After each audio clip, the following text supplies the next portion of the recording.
From January 31st through February 3rd, AASHTO's Council on Rail Transportation, CORT, held its annual meeting in Washington, D.C., bringing together state rail officials and key stakeholders from the rail industry, Congress, and partner organizations to address policy, regulatory, safety, operations, and investment issues in the development of a national freight and passenger rail system. The agenda for the meeting was focused on the implementation of the Infrastructure Investment and Jobs Act and the progress of passenger and freight rail developments. The meeting provided a platform for states to learn about and discuss the most pressing issues impacting the advancement of a resilient passenger and freight rail system at both the regional and national levels. Here are some highlights from key speakers.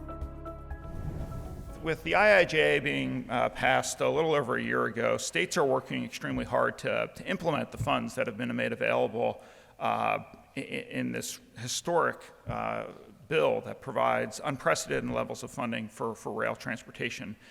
In fiscal year 2022, the CRISI program made over $1.4 billion available for award. The Federal State Partnership Program has made over $2 billion in grant awards for projects across the national network, and almost $9 billion available for projects in the Northeast Corridor. Again, a level of funding that we just have not seen before from the federal government in rail. It's a great opportunity for us within the state DOT community, as well as for AASHTO, to be a resource, to be able to provide technical assistance and platforms for states to be able to communicate with our federal, our public, and our industry partners.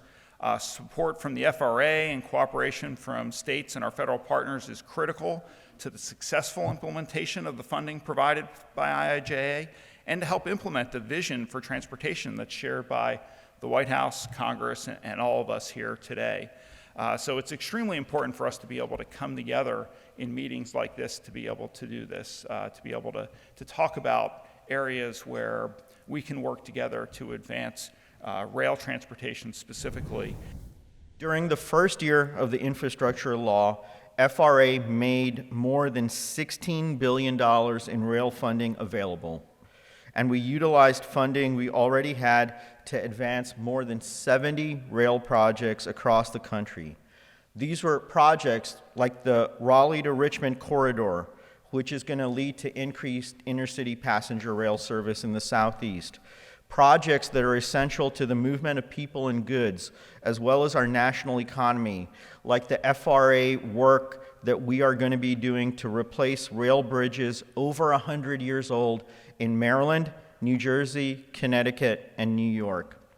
Projects that are going to modernize and revitalize historic structures like Chicago Union Station, that are going to ensure assets vital to rail's growth in America will be ready to meet future demands.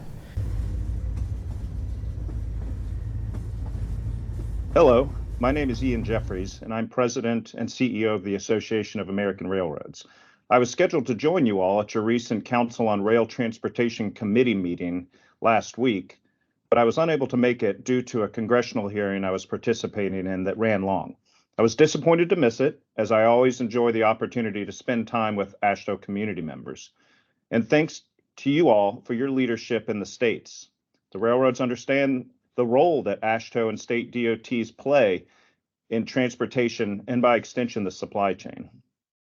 Our industry wants to be good stewards in your states, and the relationship between AASHTO and AAR provides an important venue for topics of mutual interest. For my part, I want to thank my friend Jim Timon for his leadership at AASHTO and the long-standing relationship he and I have forged over a decade when we worked on Capitol Hill together.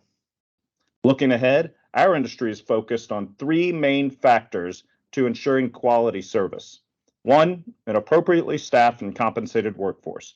2, quality infrastructure supported by sustained investment. And 3, top-tier customer engagement and visibility.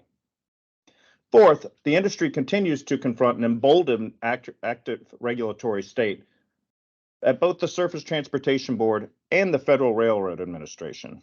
In particular, we need the FRA to be a partner and champion in innovation and technology deployment to further advance safety in the industry.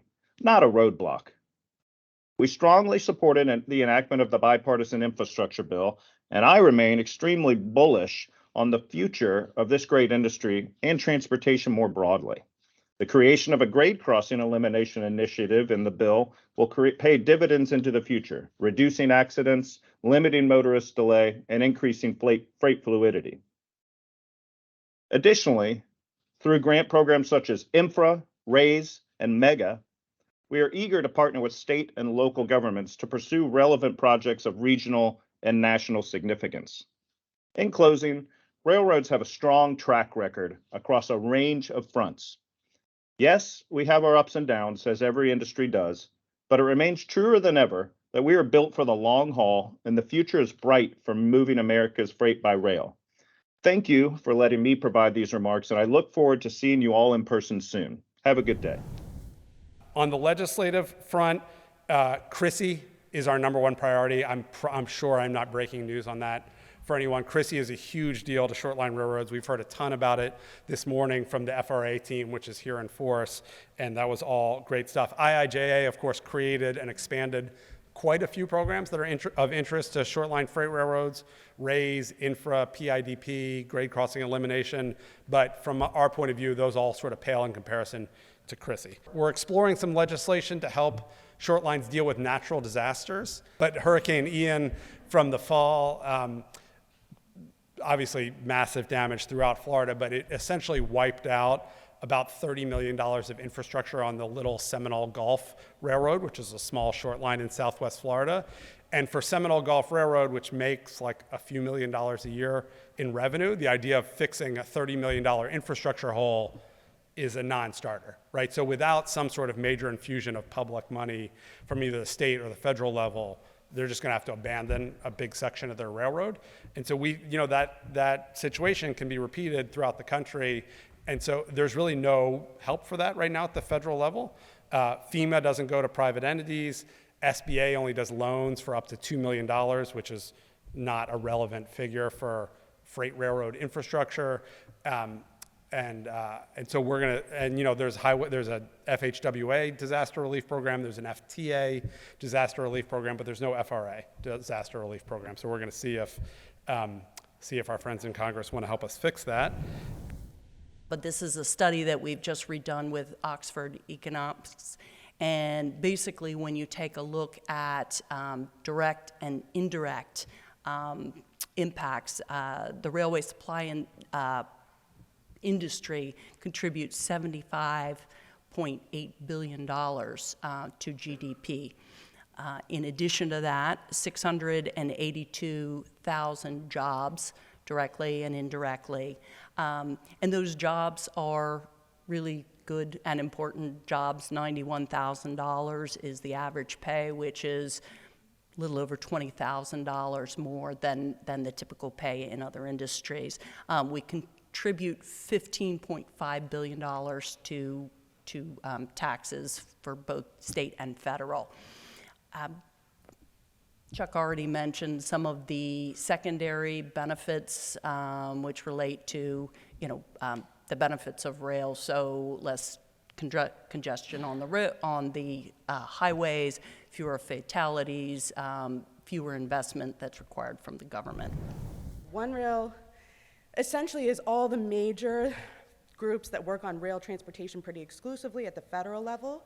Sometimes we describe ourselves as the cheerleaders for rail, or at least I describe myself as the cheerleader for rail, because we really are across the board. You can see all the organizations up here, but it's freight, it's passenger, Amtrak, most of the rail labor unions, suppliers, engineering, design, construction firms, consultants.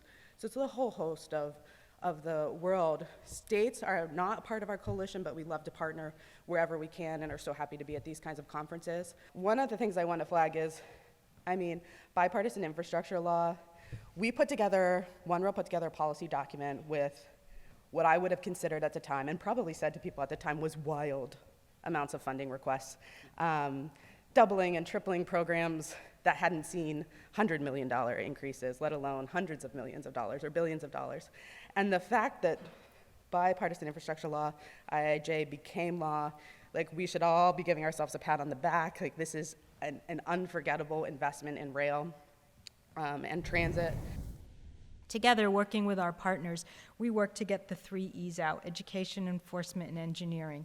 Every 3 hours, a person or a vehicle is hit by a train. Every 3 hours. That means just in the time that we're here at the conference, about 2.5, 3 people, right, all day. That's a staggering statistic. We still have a lot of work to do in this country. We're encouraging everyone to join us in taking the Rail Safety Pledge. We have over 3,000 people who have taken that pledge already. We have a pledge for adults and one for children. We don't collect any information, so you don't have to worry about that. We don't add you to an email list, but we really want people to actively take this Rail Safety Pledge and commit to doing the safe activities around tracks and trains. Now that we stand here today, I think it's a much more exciting time. And it's an exciting time for Amtrak, it's an exciting time for passenger rail, and for rail in general. The public interest in rail in this country is, I think, at an all-time high, at least in modern times, which is phenomenal for all of us. Last year, Amtrak welcomed 7 million new riders, and that was an all-time high in terms of percent of customers. More than 30% of customers had never ridden Amtrak before. The Amtrak Guest Rewards loyalty program database reached 15 million customers. And so those two things together were incredible down payments, I think, on the future of our business. And that part was really exciting. But nothing was more exciting than, I think, the passage of the IIJA, or Bipartisan Infrastructure Law. And really what that did was that enabled us to deliver on many of the promises that we had all been working on for so many years. It allowed us, first and foremost, at least from the Amtrak perspective, or from my perspective, the thing that was almost most transformational is it enables us to replace the entire Amtrak fleet. Prior to the IIJA passage, Amtrak issued Connects Us. Sometimes people call it Connects US, Connects Us. It's your choice. And that was our comprehensive plan to expand the nation's passenger rail network. And this was our 15-year vision that would add 39 new routes, provide service to 160 new communities, and connect 50 of the largest metro areas. And that new service would expand or improve rail service for more than 20 million new riders a year. And this vision was just a starting point. And we are excited to work with FRA and the states and all of the interested parties to help advance and improve these new corridors through FRA's Corridor ID program.